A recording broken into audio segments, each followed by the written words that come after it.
hoje aqui no quadro Direito em Questão, no programa Bom Dia Cidade, o assunto é pensão alimentícia, um dos assuntos mais pedidos, enviados para a gente aqui no programa. A gente tem a participação especial da doutora Dolane Patrícia. O nosso convidado para falar um pouco mais sobre este assunto é o defensor público Oleno Matos. Vai começar conosco a explicar um pouquinho mais sobre quais os critérios, quais as dificuldades, aonde acaba o direito de um e começa o do outro, em relação aos pais em específico, entre várias outras situações a gente vai estar discutindo a partir de agora. Bom dia, doutora, seja bem-vinda ao programa Bom Dia Cidade. Bom dia, doutor, seja bem-vindo. Né? E o importante é ressaltar, porque a gente tem aí vários questionamentos, mas o importante é ressaltar quando que começa, quais os critérios de realmente ter ali a pensão alimentícia e como é que começa o direito dessas pessoas. Gostaria que o doutor Oleno Matos já começasse ponderando em relação a este assunto. A ação de alimentos em si, ela tem uma ação onde a gente tem uma grande demanda, né, não só dentro da defensoria, mas também na advocacia particular, porque ela surge justamente da questão pai, mãe e filho, família, né? E a partir do momento que há uma separação e a guarda da criança ou das crianças fica com alguém, aquele que não detém a guarda passa a ter a obrigação de prestar alimentos ao seu filho, ou no caso de separação, às vezes também em relação à mulher, ou vice-versa. Então, quando isso acontece, a mãe precisa, caso seja necessário, precisa buscar a ajuda judicial através de um advogado ou da defensoria pública para obter essa pensão, que nada mais é do que a forma que existe para que os pais, mesmo a relação não tendo tido êxito, possam colaborar mutuamente para a criação de seus filhos. Olha, quando há separação, doutora Dolane, entre os pais e quem fica com a guarda da criança, é que passa a ter o direito sobre uma pensão alimentícia, independente de ser o pai ou a mãe. A gente sabe que tem outra questão também, que a variação de acordo com a renda, né, dos pais, existe uma variação muito grande. Há quem pague X%, há quem pague outros Y%, enfim, existem essas diferenças. E aí por não ter uma regra básica, é aí que gera os questionamentos, muitas vezes verdade. Os conflitos, né? Muitas pessoas perguntam quanto seria o correto para se pagar de pensão alimentícia. Isso varia muito, porque depende se outra pessoa já tem uma família constituída, já tem outros filhos, se é uma pessoa sozinha, quanto ganha, quais as despesas que ele tem. Porque ele tem que pagar a pensão sem comprometer o seu próprio sustento. Claro que isso tudo comprovado judicialmente, e o juiz vai ponderar as despesas que ele tem, o que não entra a questão dos empréstimos, que muitas vezes são feitos no contra-cheque, enche de empréstimo, isso não é levado em consideração, e sim as despesas que ele já tem com outros filhos, ou se ele é doente com questões de saúde, isso é ponderado e aí é discutido caso a caso a questão do percentual a ser pago com relação à pensão alimentícia. Olha, temos aí ação de alimentos, ação de execução de alimentos, ação revisional de alimentos, ação exoneratória de alimentos. Qual a diferença desses diversos tipos de ação? O que a gente pode falar em relação a isso? O importante esclarecer, principalmente a toda a população, é que a partir do momento que a ação de alimentos ela é fixada judicialmente, quer dizer, o juiz dá uma sentença fixando alimentos para pagar, as pessoas às vezes acham que a mudança do binômio necessidade da criança e possibilidade do pai não tem que ser levada a juízo novamente. Quer dizer, isso está equivocado e muitos pais incorrem nesse erro, e aí entram todos esses modelos de ações, né? A ação revisional, que é o que? É onde você busca um aumento da pensão, uma diminuição, porque houve uma mudança na questão da possibilidade de pagamento do pai ou na questão da necessidade da criança, né? Vou citar um exemplo que é comum no Brasil. O pai fica desempregado, ele tem uma renda de R$1.000 e fica desempregado. Ele entende que por estar desempregado aquela obrigação encerrou, e não é assim. Existe uma sentença judicial onde tem um título lá, um valor fixado que vai se vencer normalmente mês a mês. Ele tem que buscar um advogado ou a defensoria pública para comunicar ao juiz através de uma ação revisional ou exoneratória que ele não tem possibilidade de pagar aquele valor ou que precisa diminuir naquele momento. E isso é uma situação que pode ser mudada sempre. Não há uma situação fixa. O juiz sentenciou, vai ser para sempre. Não. pode ser modificado, e aí existem esses modelos de ações, que é a ação revisional, a ação exoneratória de alimentos, e a ação de execução de alimentos é aquela que você faz logo após o juiz fixar os alimentos. A parte não cumprir o pagamento, não tem como descontar em folha de pagamento, então a criança, através da genitora ou do genitor, pode ajuizar essa demanda que a gente chama de execução de alimentos, e que é aquela que, ao final, caso o pai não tome providências para efetuar esse pagamento, ele pode, inclusive, chegar a ser preso civilmente. Com relação a essa questão da prisão, muitas pessoas mandam mensagem perguntando: é verdade que não vai mais ser preso se não pagar pensão alimentícia? Porque tem uma questão agora que está sendo levantada de colocar no Serasa. Então, o que os pais estão comemorando? Eles acham que coloca no Serasa e não vai mais ser preso, porque para muita gente, colocar no Serasa tanto faz.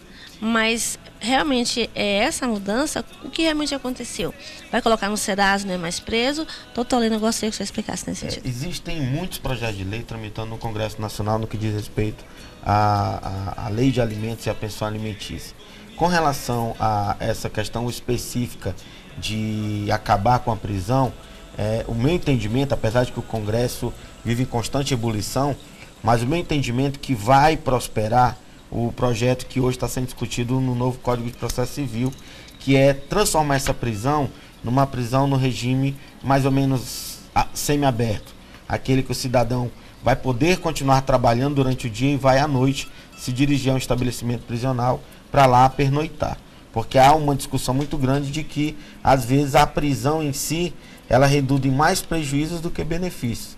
Porque o cidadão, às vezes, deixa de trabalhar, né? Passa a ter problema no seu trabalho pela ausência, e isso não ajuda em nada a criança que está precisando dos alimentos. Mas também com relação à questão do protesto, o Estado de São Paulo e Roraima foram pioneiros nessa prática.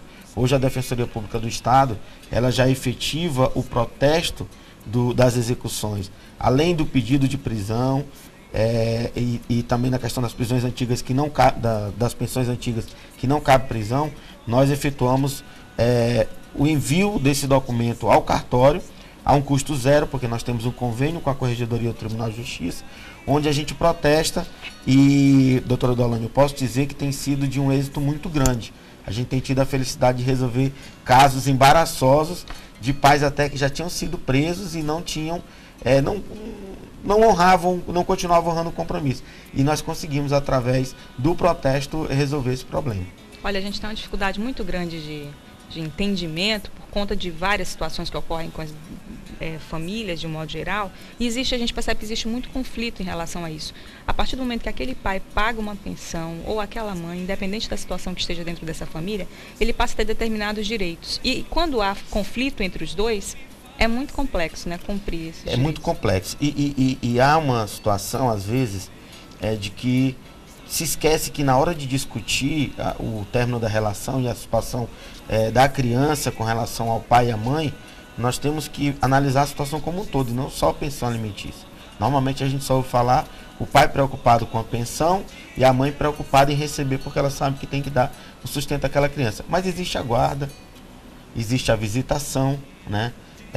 A ideia de que não podemos aceitar que se quebre o vínculo paternal, ou até quando o pai fica com a guarda, que é uma situação de exceção, mas que a mãe também tem a possibilidade de ter essa visita garantida. Então, quando vai se discutir uma separação, e até a figura da guarda compartilhada, que hoje já é usualmente, né, praticada por pessoas que eu entendo que ao terminar a relação conseguem absorver que aquela relação não deu certo, mas que tem um fruto, que existem frutos, e que as crianças não podem ser responsabilizadas por isso, né? Então nós precisamos, quando for discutir toda essa situação, levar em conta desde já a fixação da guarda, quem vai ficar com a guarda, se ela vai ser compartilhada, o direito de visita do pai, essa situação de dizer assim, não, deixa em aberto. É muito complicado porque deixa em aberto, depois há um atrito, há uma situação, a pessoa fecha a porta da casa, não deixa o outro entrar, e aí vem polícia, Então, é bom fixar tudo, deixar tudo direitinho, para que não haja nenhum embaraço posteriormente. Qual é a porcentagem correta? Temos aqui um questionamento do Cláudio. Qual a porcentagem correta? É 15, é 20 ou é 30? Ou isso é de acordo com cada situação? Como a doutora Dolane falou, não existe essa fixação. O juiz é quem vai analisar caso a caso aquilo que a gente chama o binômio, que são essas duas situações: necessidade da criança e possibilidade de pagamento de quem vai fornecer os alimentos. Então você não pode exigir que um pai de família, que é um pedreiro, por exemplo, que ganha uma renda de 600, 800 reais, pague uma pensão de 600. É impossível. Ou um outro que já constituiu nova família e depende também do salário dele para sustentar essa família. Então vai ser analisado, não tem como a lei, é impossível você hoje criar uma legislação onde estabeleça percentuais. O que a gente observa é claro que existem muitas situações iguais. E aí, por exemplo, situação de um filho, a prática, não tendo problema nenhum, nem de doença, nem o pai podendo pagar 15% do valor da remuneração. 2 filhos, já diminui um pouco, aí vai para 20, 25. É mais ou menos assim que acontece. Doutor Oleno, muitas pessoas não entram com ação de pensão alimentícia em razão até de não ter como pagar advogado, e muitas pessoas não sabem por onde começar. Muitos questionamentos chegam para mim também nesse sentido, de por onde começar. Eu quero pedir minha pensão, a pensão do meu filho no caso. O que eu faço? Por onde eu começo? No caso dessas pessoas que não têm condições de pagar um advogado, que quer entrar com a pensão alimentícia, com a ação, qual o primeiro passo? O que a Defensoria Pública hoje oferece a essas pessoas? Nós temos dentro da Defensoria Pública o primeiro atendimento, que nós fazemos questão de que todos os assistidos passem por lá, que é um atendimento na Câmara de Conciliação. Que não quer dizer que, pelo nome conciliação, que a gente vai tentar a reconciliação dos pais ou do casal. Não é isso. A conciliação é no sentido de que as partes possam resolver o conflito delas sem precisar do litígio, sem precisar que a gente vá judicialmente demandar um contra o outro. Então, a Defensoria atende através desse órgão, num primeiro momento. Se a gente conseguir lá fechar um acordo com relação a tudo que eu falei, a pensão, a guarda, a visitação, aos bens, se for um caso de dissolução de união estável ou de divórcio, aí a gente imediatamente homologa esse acordo. Se não tivermos êxito lá, esse assistido é encaminhado novamente à sede da Defensoria, lá na Sebastião Diniz, próximo ao terminal de ônibus, onde nós ajuizamos as demandas necessárias. Também quero frisar que, tendo em vista toda essa demanda que a Defensoria tem para atender, porque representa hoje aproximadamente 80% da população do nosso estado, nós estamos o tempo todo tentando criar mecanismos de facilitar o acesso à justiça. O mais novo que nós temos é a criação da Central de Atendimento e Peticionamento. Algumas demandas nossas hoje, o assistido, ao chegar na Defensoria, ele é prontamente atendido. Se ele estiver com todos os documentos, nós encaminhamos ele à central, e lá nessa central já é feita a petição, e como hoje o sistema é o sistema Projude, que é um sistema virtual, o cidadão já sai de lá com o número do processo em mãos, com a ação já devidamente ajuizada. E no caso daqueles pais que se recusam a pagar a pensão porque alegam que não é o pai da criança, nesse caso, a Defensoria pede o exame de DNA, faz também essa ação de averiguação de paternidade. Quem paga esse exame? Nós ainda não temos rubrica orçamentária para custear esse exame. Apesar da legislação dizer que é uma obrigação do Estado, nem a Defensoria e outro órgão, nem o Estado tem outro órgão que pague o exame. Mas nós fizemos convênios com laboratórios onde a gente conseguiu valores bem menores do que é praticado no mercado local para atender essa demanda de pessoas necessitadas. Então, se tem dúvidas, também a Defensoria, através da Câmara de Conciliação, encaminha ao laboratório, e esse exame ele é enviado à Defensoria Pública.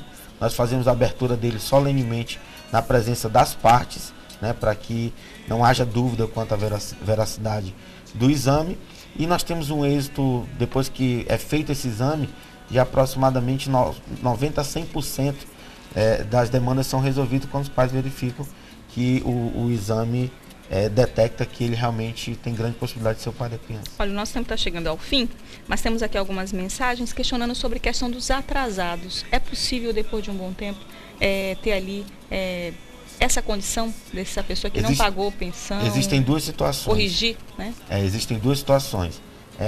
Da mãe ou do pai que tem a guarda das crianças e não busca judicialmente fixar os alimentos. Então passa-se muito tempo, a criança começa a cobrar, né, uma situação de...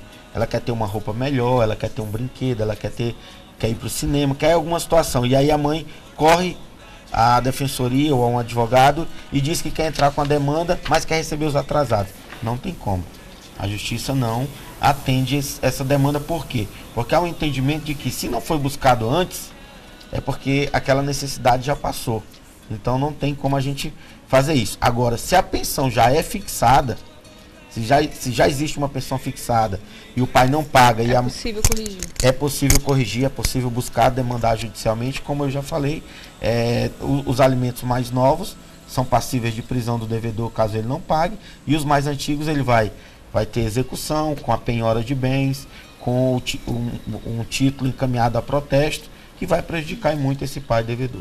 Olha, muito obrigada pela presença do doutor Oleno Matos aqui no programa Bom Dia Cidade para esclarecer um pouco mais para você sobre pensão alimentícia. Doutora Dolane continua com você também através do Facebook. Doutora Dolane Patrícia, ela também tira todas as suas dúvidas relacionadas a diversos assuntos. Você pode enviar, inclusive, temática para questionamento aqui no programa Bom Dia Cidade, para que a gente possa esclarecer um pouco mais através do Facebook. Queria agradecer sua presença aqui no programa Bom Dia Cidade. Hoje tem um artigo especial na Folha sobre um outro assunto que já foi tema aqui no programa também. E é importante porque é uma forma de esclarecer cada vez mais para a população o papel do direito, ou seja, a condição de direito de cada um, né? É verdade. E eu gostaria de terminar só colocando essa questão da última pergunta que você fez, que é muito importante. Você precisa entrar com ação de pensão alimentícia. Porque quando seu filho tiver maior, 16 anos, vai perguntar: mãe, por que você não entrou? Porque se tivesse entrado quando era bebê, ainda que ele não tivesse pago, dava para buscar esse direito. Se você não entra, quando ele tiver com 16 anos, 17, a idade que ele vai precisar mais, até no caso de pagar uma faculdade, você não tem como pegar o retroativo, porque você não entrou na justiça. Então, entra, busque o endereço. Se você não conseguir contra o pai, busque os avós, entre contra os avós, mas você precisa entrar com ação de pensão alimentícia. É através daí que o seu direito será exercido. Obrigada pela presença dos dois. Vamos ao intervalo comercial, já estamos de volta.